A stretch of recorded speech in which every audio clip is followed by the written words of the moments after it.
God was not wondering what to do. God did not sit in dread or fear, pacing back and forth in heaven going, what next? And today, as our nation sits in division and death, with a sense of doubt and despair, we must remember that God is not worried. His word would indicate, and this is as important a thing as I'm going to say to everybody here as I'm going to say, young people especially.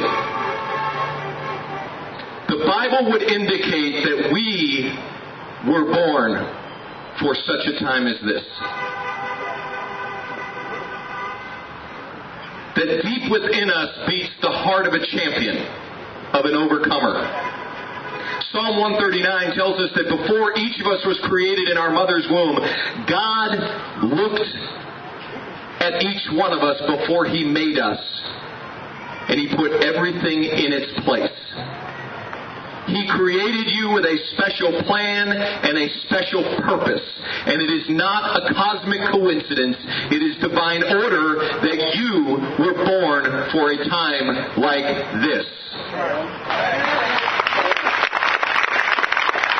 Each one of you has gifts and talents. Each one of you has an ultimate place in this puzzle that we're trying to piece together. But it starts literally on our knees, with a collective acknowledgement that we here today can do better, that we must do better. Only when we bow down before God are we empowered to live upright before man.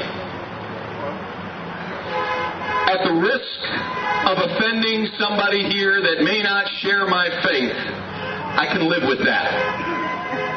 I'm going to dare to ask you to take a moment and pray right now. And that God would speak to your hearts, to your mind, to your spirit. That you would submit yourself and humble yourself and say, God, forgive me, forgive us, forgive this nation for turning its back on you legally, and give me the mind of Christ to face the challenges of this day. Would you dare to humble yourself before man and pray? Absolutely. Yes. Take a moment.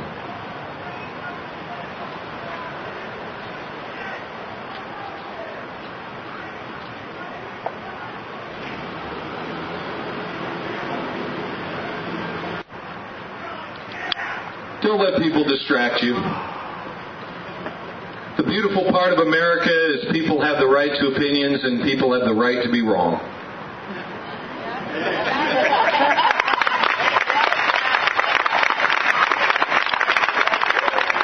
Ladies and gentlemen, you are making a difference. When the President spoke to the joint session of Congress the other night, his full plan was to be talking about how wonderful a job they did in passing public option and a public health care plan by the government. He didn't plan on begging for help. You're making a difference. When the illegal immigration debate busted out a couple of years ago, you stopped it dead in its tracks. You're making a difference because even the congressman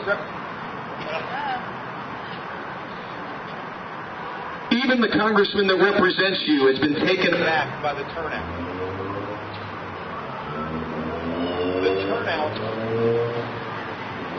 Blow. The turnout at the meetings has caught Congressman Boyd off guard. It's happening to others across the country. You're making a difference.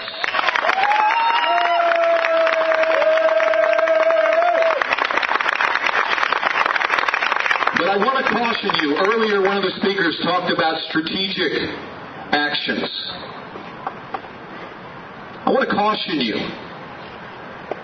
to be smart and to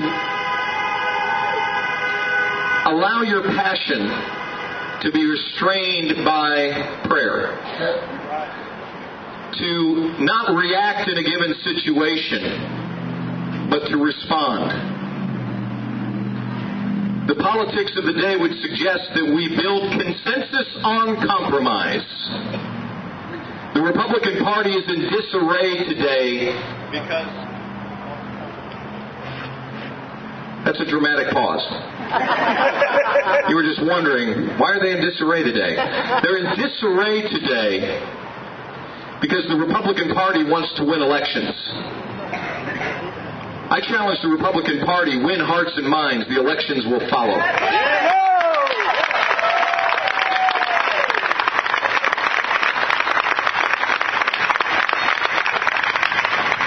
Remember this. You do not build consensus by compromise. You build consensus on character.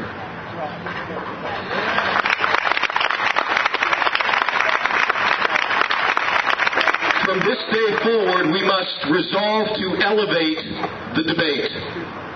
Only from such a place can we speak to the issues of the day. Only from the high ground of principle and passion, conviction and courage can we truly illuminate a different path for our fellow citizens to consider. Perhaps most important of all, only from that place high on the mountain.